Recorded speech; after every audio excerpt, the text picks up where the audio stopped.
So could you please state the date and the place that you're at right now? Place, state the date, what? Like today's date and then the place right now that we're in. You're gonna have to speak up, I'm hard to hear. So could you state today's date and then where you are right now?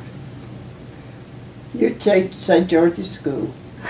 St. George's School, and the date is what?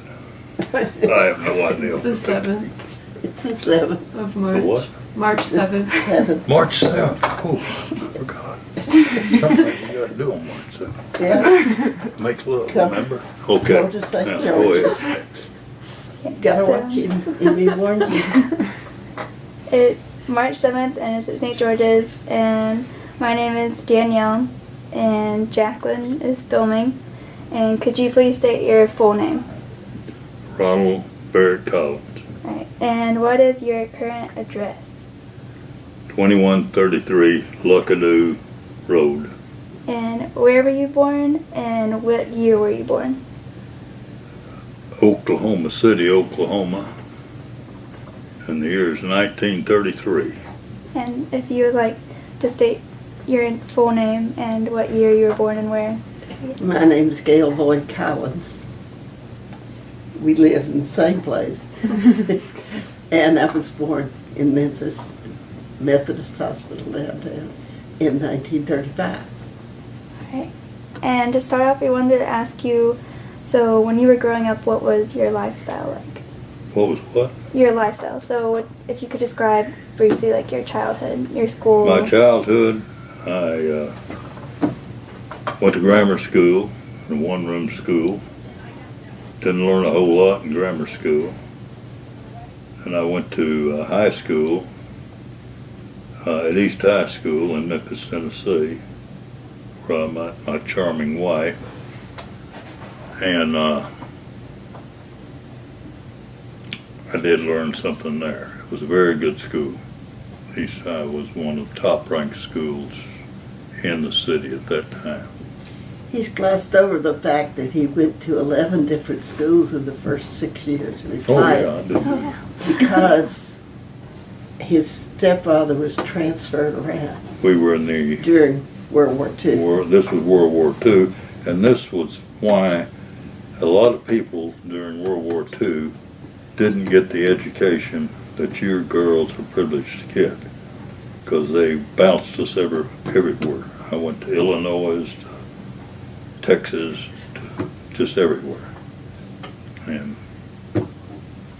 And his family had a restaurant and a farm, Yeah, so he worked from the time he was about 8 on a soapbox with an apron washing dishes and working on the farm. I probably know as much about him and as he does because and they we've didn't been pay a married. whole lot if you were a member of the family. You got to eat, that was about it, if they had anything left. We've been married 63 years, so that's why I know so much about him. So 63 years, that's the same one. That's some kind of record. So outside of working for your family, what was your first job? What was what? Your first job. Could you tell us about it? My first job? Mm-hmm. Asbury Paint. What? Asbury Paint Company. Asbury Paint Company. I delivered paint for Asbury Paint here When he was in high school. when I was in high school. In the summers, he went out to the ranch and worked. Yeah. So our backgrounds were very different. So what Yes. did you do? Well, it's Salt City Mouse, Country Mouse. I had to marry somebody that could keep me straight. She hadn't done a very good job of it, had she? You see the Halo Rising girls. Oh, I was born here, had very doting grandparents, and during the war, since my father was gone and was transferred around, I stayed with my grandparents who went to school here at Ottawa School, which is in Midtown. And it was a pretty good deal because I was the first great-grandchild and they spoiled me a lot. So my background was very different. I didn't have to work at all when I was a child. And so it was very interesting when we met in high school for us to be so different. But be so magnetized about each other. And All right, you. could you tell us about how you got into the military? How I got into the military?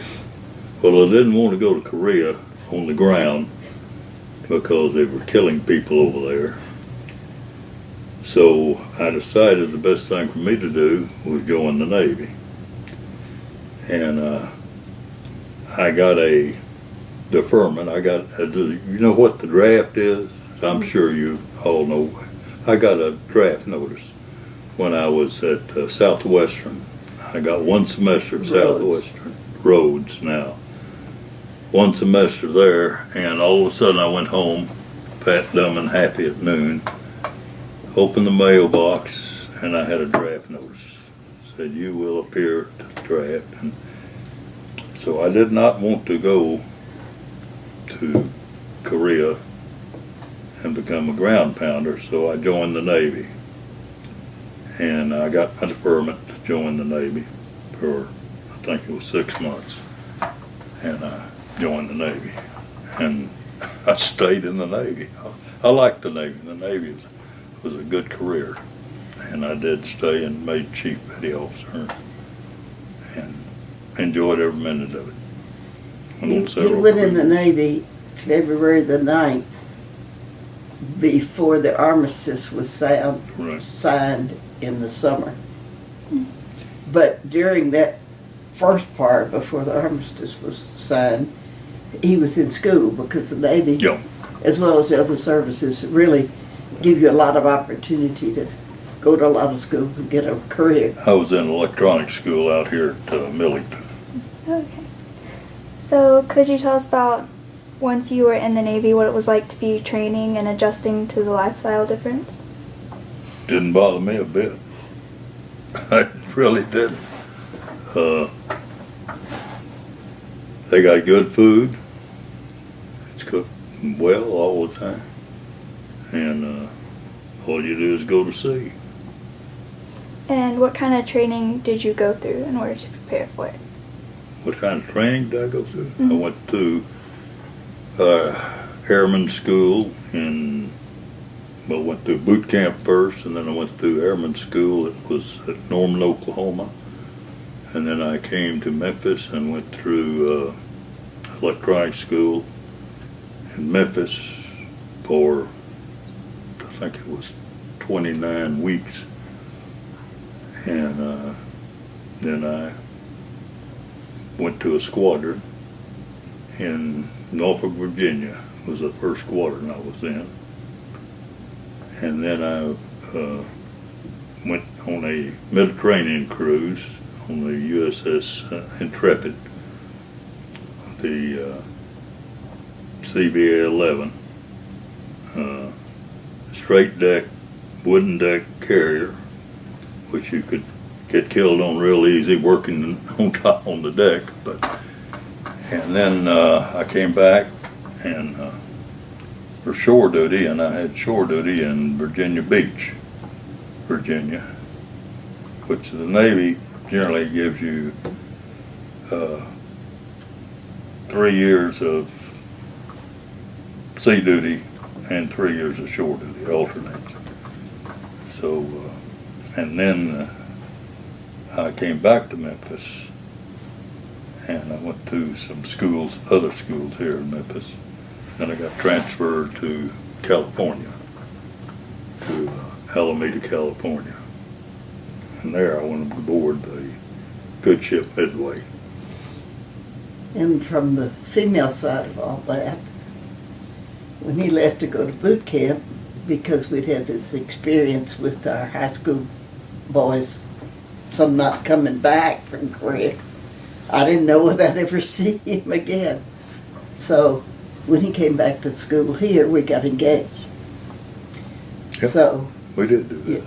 Yeah, we did do that. That's been a long time ago. And then he went to the Mediterranean. We got married the next year, and we had 2 children during all this time. He's gone 6 months at a time, and then they'd have training. Then he'd go 6 more months, and then he'd come back, and then we'd have shore duty. Now, Longer than 6 months. yeah, sometimes it's 9 months or more, but you can't imagine it being like you see it on television now, because no email, no way to communicate. And if you sent him a letter asking him, what do you think we ought to do about this, it'd be 3 weeks before he got it, then 3 weeks before I got it back. So what difference did it make by that time? And She already made the decision. from the woman's point of view, these long absences, you learn to be very independent and to make the decisions yourself because you have no choice. It keeps a marriage young. It really does. Because you're gone. Where you're gone, they have some beautiful women. They really do. France, Japan. I'll leave it at that. What are you laughing at? I'm laughing at you. Most people do. And could you tell us about the different roles that you had in the military, like different types of jobs and how you moved up the ranks while you were there? After I went through training here in Memphis, shortly thereafter I made 3rd class, which in the Navy is the first rate you make is 3rd class. I was the 3rd class electronics technician. And then I think it was 3 years after that I was eligible to go up for 2nd class, and I made 2nd class. And then after that, the waiting period was 3 years. I made 1st class, and then I made chief. And he did make every rate the first time The first time. he was tested for it. So And I was very when you proud make of it. chief, the only thing you do is stand around and tell people what to do. You don't do anything.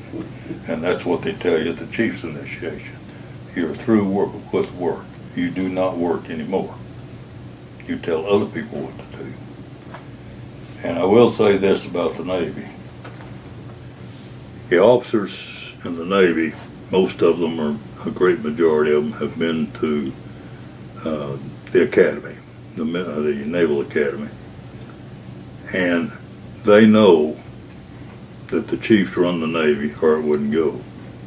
There wouldn't be a ship that could get to sea without the chiefs. They don't bother you. They leave you alone. And the ships get to sea and the planes fly. And they better. And you better never cross a chief. I made that mistake one time in my life. And I stood the mid-watch, which we call a mid-pitch. The midnight watch. Yeah, from 12 to 4, I think, for at least 3 months for crossing a chief. From there on, I worshiped the chiefs that I was under, because I knew better. You lose a lot of sleep if you don't. Tell them about the sleeping quarters. I always thought that was interesting. The what? The sleeping quarters. Oh, the sleeping quarters on a ship. Imagine this, girls. You have 3 bunks high. It's canvas. They're all canvas bunks. They're up there with just a rope that you tie through holes around aluminum braces on them. And you've got 3 men sleeping. The Bunks, and mattress you is sleep. about like that. You sleep nose to feet to head. And in a compartment this size, you call rooms on a ship a compartment. Compartment this size, you probably have, maybe 20 men sleeping in the same compartment. And sometimes it gets stinky in there. And you send your clothes to the laundry. They got a laundry bag down at the end. And all the Navy ships have laundries on them. I say all of them, all the carriers do. The smaller ships don't, but the carriers do. You put your clothes in the laundry bags and then it comes back. The clothes are stenciled with your name And number.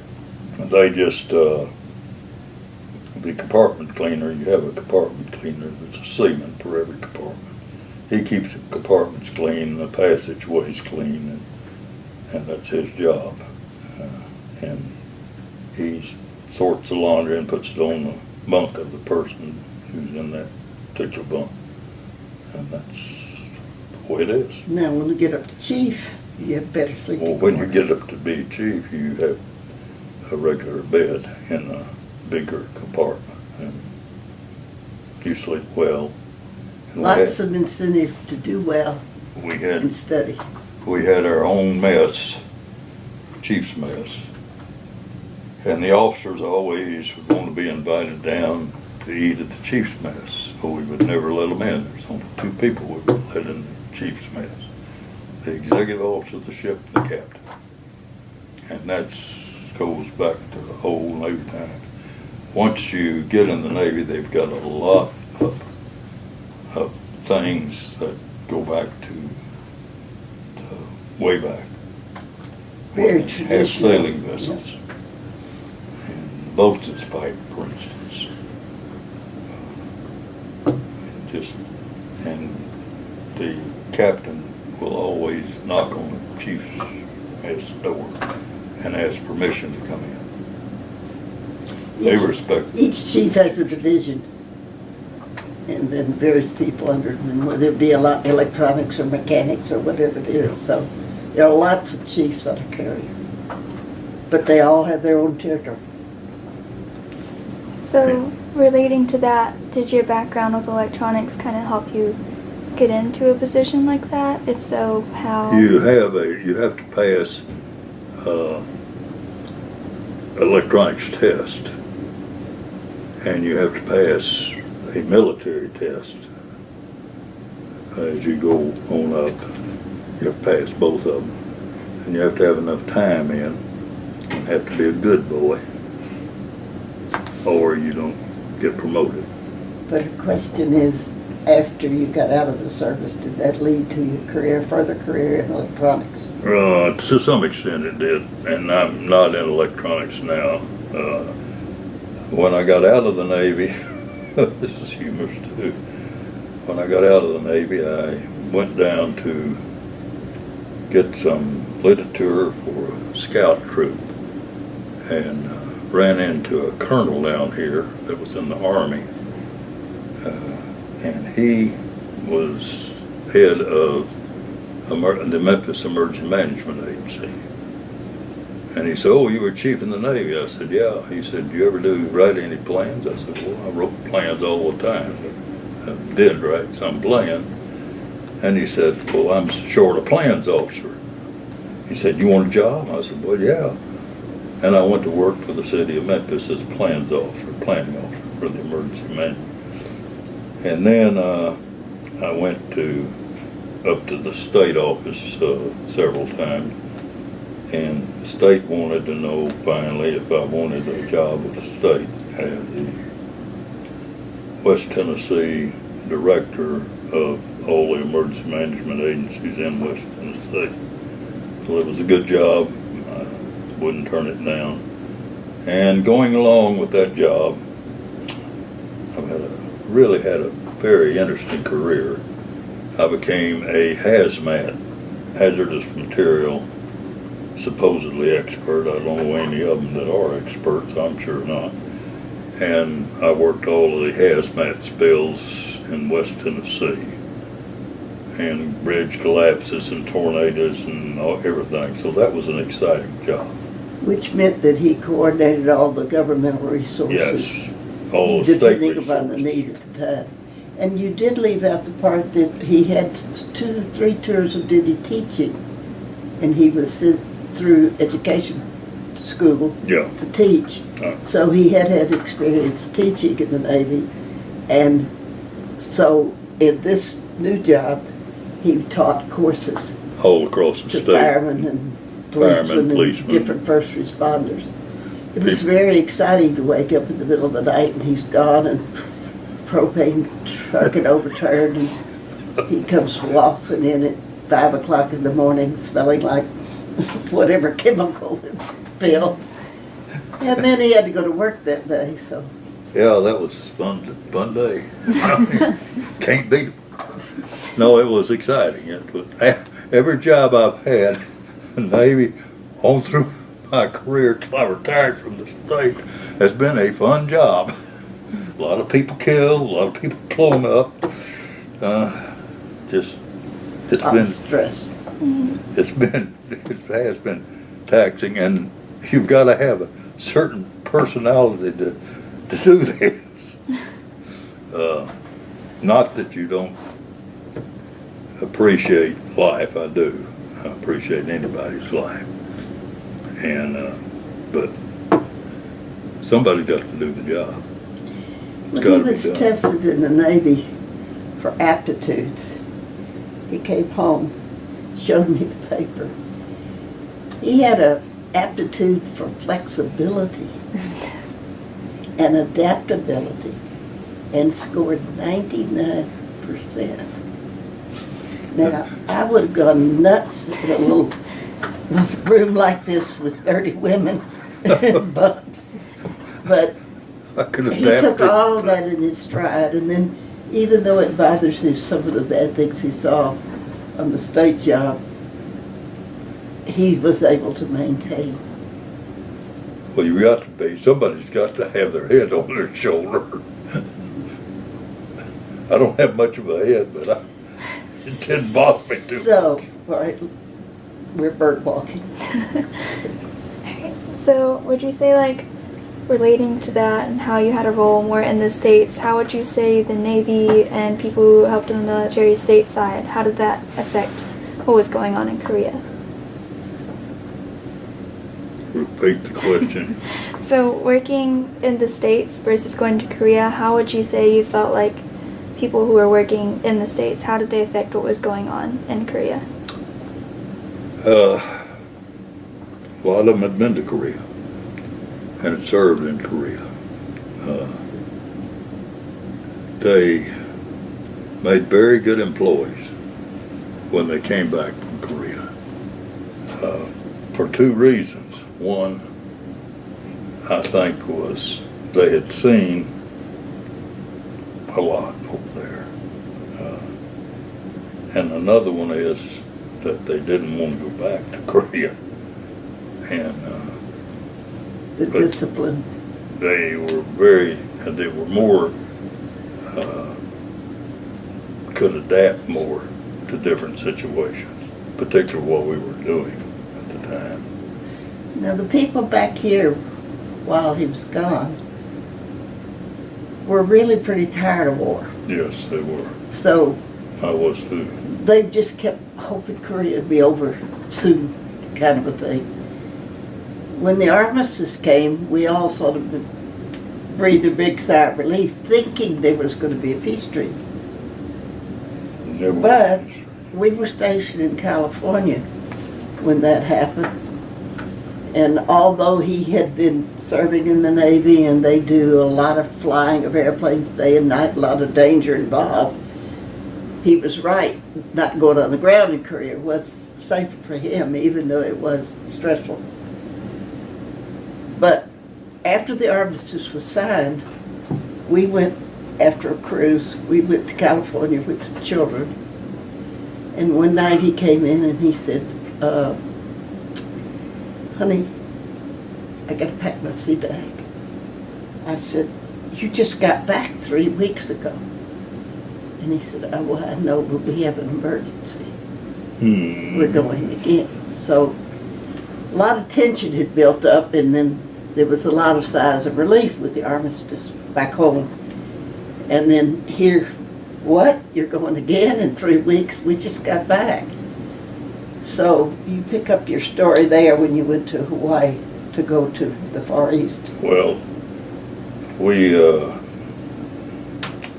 left Alameda and we're under, as the captain said, we'll be going under the Golden Gate Bridge by 1600 tomorrow afternoon, which is 4 o'clock. And we went to Hawaii,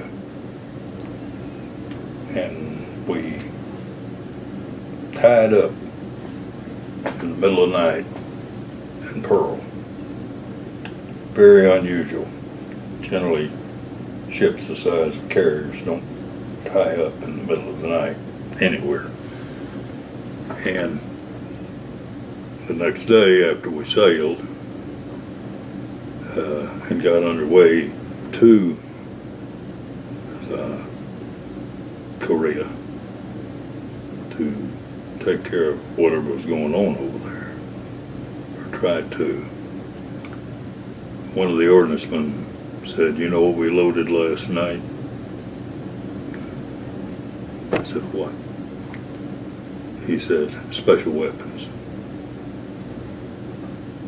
So we cruised around with special weapons for the next 6 months. Now, I think everybody in this room knows what a special weapon is. It was not a comfortable feeling. First of all, I didn't know any of that back home. Because Thankfully. we were, it would have been a possibility we would have used them. And the reason for that is because the people at home here were tired of war. We'd lost too many people in the Korean War. We lost 55,000 people in the Korean War. Plus the generation Plus we lost so a many in lot the war of people that weren't accounted for, that they just didn't know what happened to them. But we know what happened to them. Once they crossed that 38th parallel, something happened to them bad. And we just didn't, they just weren't in the mood for it anymore. The particular crisis he was talking about, where we had that 3-week turnaround, was the second or third Formosa Strait, Yeah, Quemoy and Matsu incidents. Quemoy and Matsu, and we go over there again on Quemoy and Matsu.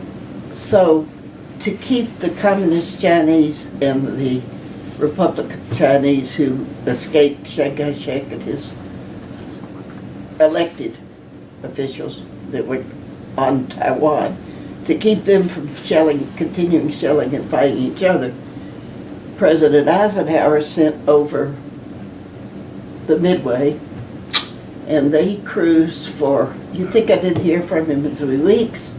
They cruised from August of one year till February of the other year, and I did not hear one word. And never did, we never came into port for that long.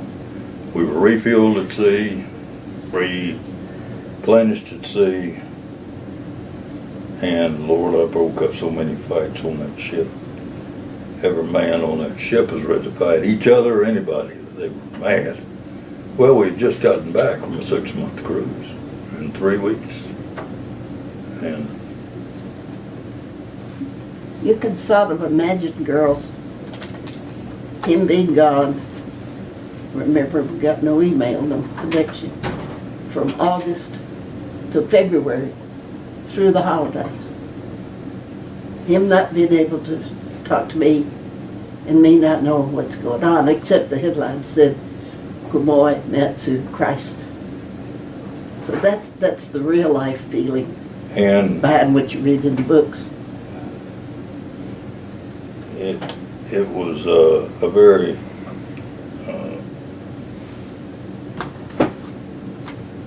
on the ship it was also very tiring because we hadn't been home enough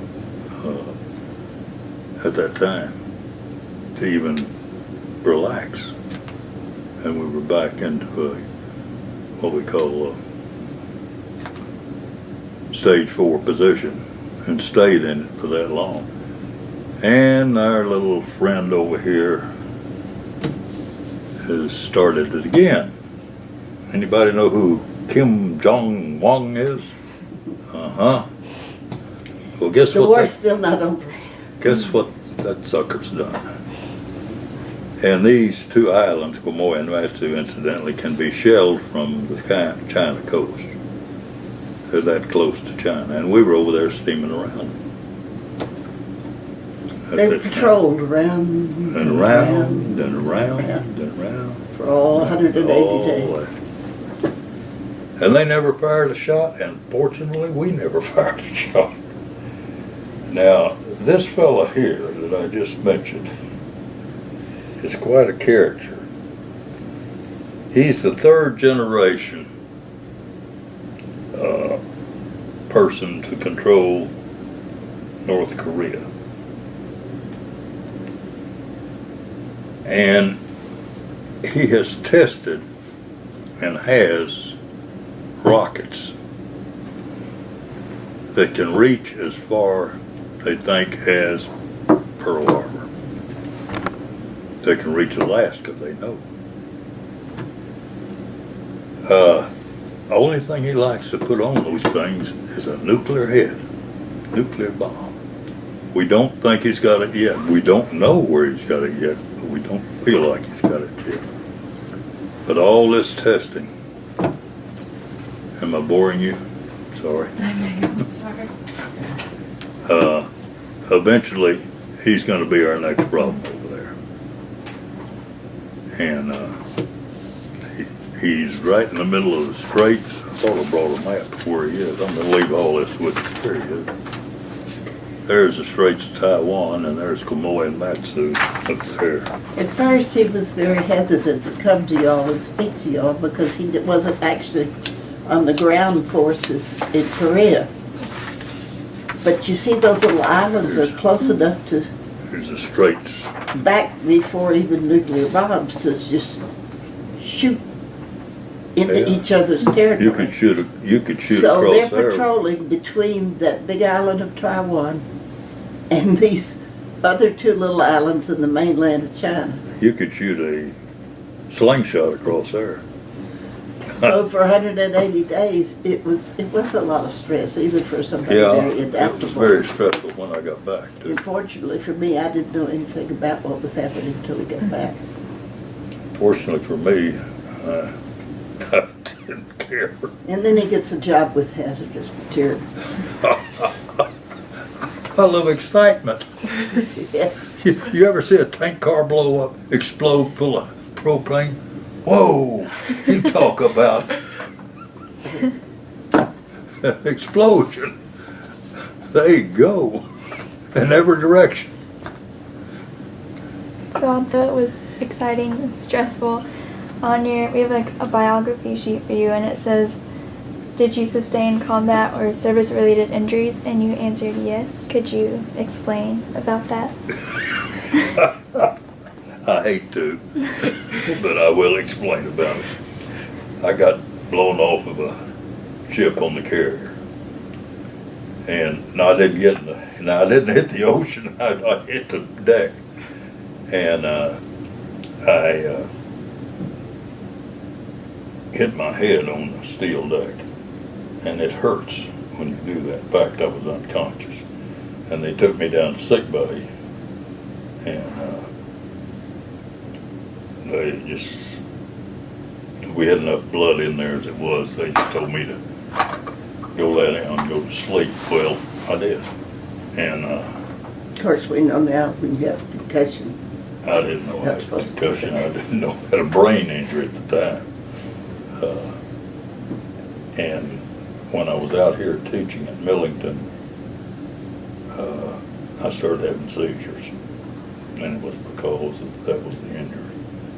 That's when they determined that was what had happened to me, and I was discharged with a medical discharge, which I hated because I probably would have stayed in the Navy for 30 years.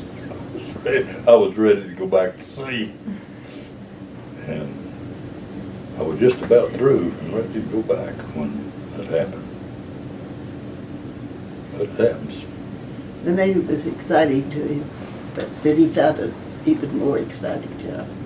Yes, I did. I found me a more exciting job.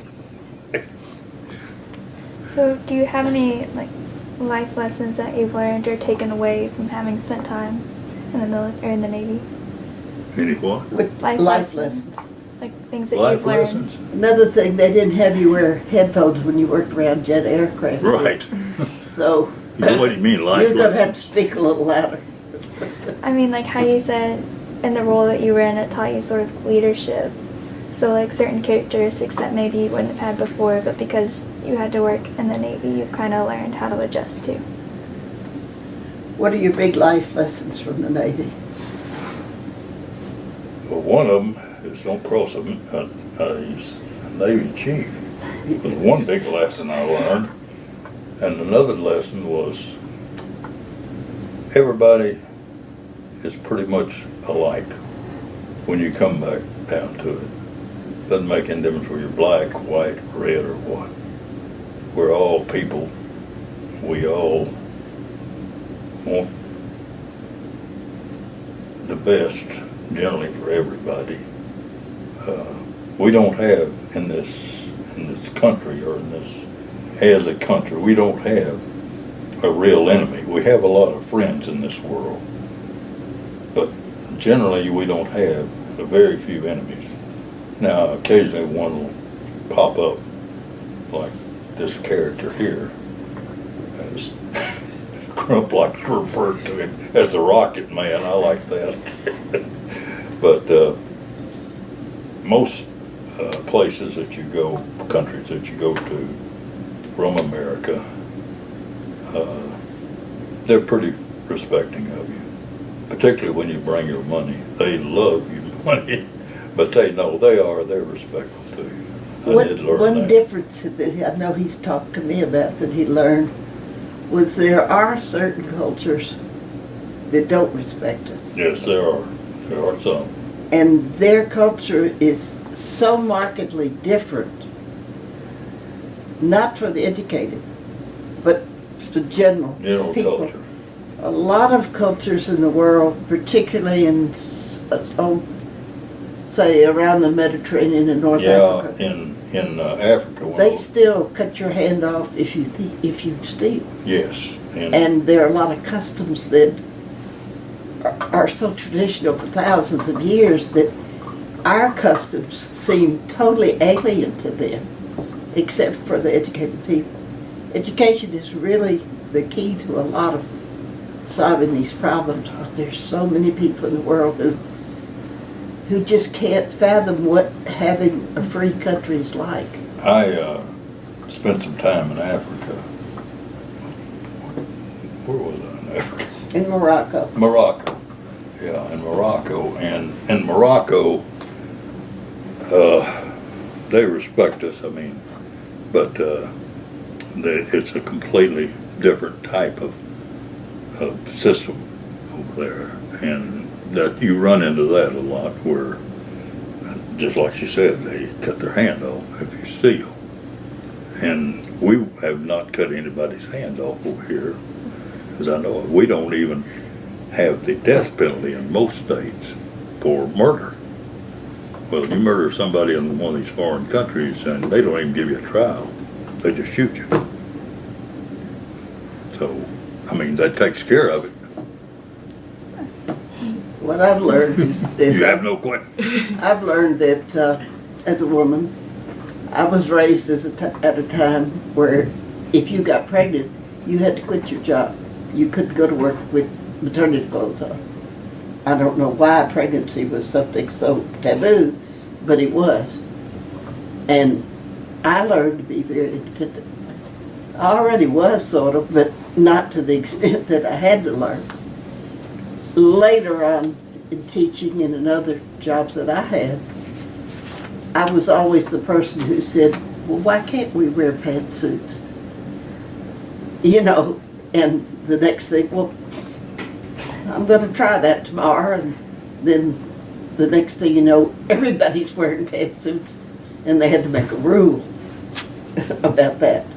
So I learned to be very independent, and also learned to cherish him and to really understand the value of family. That's what the Midway looks like. If you've never been on a ship on something like the Pacific, it's big. It's huge. And we now have bigger carriers than that. That was the first slanted deck carrier that we had. In other words, you could land aircraft on that carrier and shoot them off the front at the same time. When they did that 180th day thing, they made 8,000 plane launches, day and night. And Yes, that kept the communists and the nationalists from fighting each other. we would keep planes in the air day and night. If you're in a night fighter squadron, which 211 was, you do a lot of work at night. And it's dangerous on a carrier at It's night. very dangerous If working. the wind blows, of course the wind had something to do with him sliding off this wing too. But there were cases where people had been blown off the deck. A lot of cases, and never recovered. And I mean, they didn't even know they were gone until muster the next morning. They did have one burial at sea while he was there. Yes, I have one burial at sea. And the person that was buried at sea had requested to be buried at sea. And now they had a lot during the war, during World War II. But this person had requested to be buried at sea. And they did lose some pilots. Yep, we lost a lot of pilots. Some good, some not so good. So he's thinking he was going to be out of danger, but it was still an element of danger. He has told me these stories so many times. I just love dangerous work. I feel like it's part of my life too. It is, it's part of any sailor, any serviceman that's married, her wife suffers a lot. I've got advice for you young ladies. Do not marry a sailor. Well, you want to live by yourself? Why are you marrying him? To be with him. Well, if you marry a sailor, you're not going to be with him much. However, if you're not going to get married right away, it's a good career for a girl. It's true. But They're girl pilots now. that's what I would advise you. Don't marry a sailor. Or anybody in the Army, or anybody that's going to go running over here and getting themselves killed. She may have to go to her tennis. Now, I'll tell you one thing you do have. You've got a good insurance though. If one gets killed on you, don't you? Well, yeah. That wasn't my main You never concern. call that. I should have been concerned, I guess, but it wasn't my main concern. Well, and is there anything else you ladies want? At this point, I'd say if you have any points that you'd like to make just about your time in the war, you can say them. You're going to have to talk loud as a child. So if you have any like takeaways that you wanted to, that I didn't ask you about, but you wanted to say. From the Korean War, From the Korean War, from the anything Navy. that I'm sad about? Anything that I didn't ask you about, but that you wanted to talk about. Not really. I'm more into talking about our next problem right here. You can if you like. Well, Well, we're hoping that he's not going to be representing a danger for your time. this is what the problem is here. If something is not done about this man, he's going to take North Korea down with him. We're living right there next to South Korea, and South Korea we will defend. We will defend it with CARES or whatever we've got to defend it with. If he gets the nuclear bomb, he's dumb enough or crazy enough to use one. And guess what? We'll have a carrier going into Pearl and picking up special weapons. Have to. Well, remember what I said in the beginning, we grew up with Hitler's rise to power. And you wouldn't think that one sort of crazy man could do the amount of damage that he did. And I think that's why our generation is really afraid of this guy. They didn't have nuclear weapons back then. We're the only country that has ever dropped a nuclear weapon on people. And you know why we dropped it? Why? In the war. One reason is the estimated number of deaths from invading Japan would have been over 1 million of our men would have been killed. with an invasion of Isn't that a Japan. heavy decision for a president? Now, that's a decision that a president had to make that is very difficult to make because they knew exactly what those nuclear bombs were going to do. They were going to wipe out the cities and the people in the cities. So the decision they had to make, was it worth 1 million people to try to invade Japan, or worth 2 nuclear warheads? They made the right decision. We only had 2 bombs. Now, I don't know whether it showed up in your research, but I thought it was an interesting fact that when North and South Korea were divided, that line was determined by an aide in the White House. That's right. 38th parallel. And Runs this- right down and here. this- That's really easy. Let's put it down for 38th parallel, The, no matter what. I believe it was an aide in the State Department. And all this high-level talking and all this stuff, when it came right down to the nitty-gritty of, well, how are we going to do this? Somebody said, well, I'll suggest this. They said, yeah, it looks pretty good. You think, oh my God. So now we've got this guy in North Korea. What do your textbooks say about the Korean War? First off, we just kind of went overall looking into like how it started, and especially the separations and the type of government and the alliances that were going on with the 2 sides. Which was very confusing. Yes.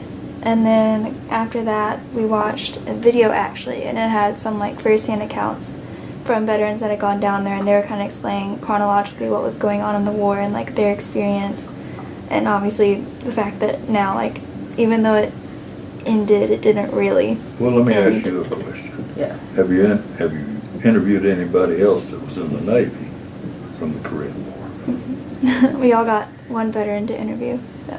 Okay. Well, that's one reason why I came, because I wondered if you had what was happening at home. She's a veteran too. I didn't know whether that had been part of your research or not. And it was important because we had to keep going. Yeah. Every night I'd show the children his picture and they'd kiss him goodnight and tell him goodnight on the picture. Of course, nowadays we laugh when we see these service people now talking to their families every night over FaceTime. Yeah, We think, gosh, wouldn't that have been great? I'm sure glad that we didn't have it. Well, ladies, you've been wonderful. Thank you so much. Would you like to keep that for a little while and give Sure, it back I to bet. Miss McLean? Yeah, I bet Dr. Young would like it.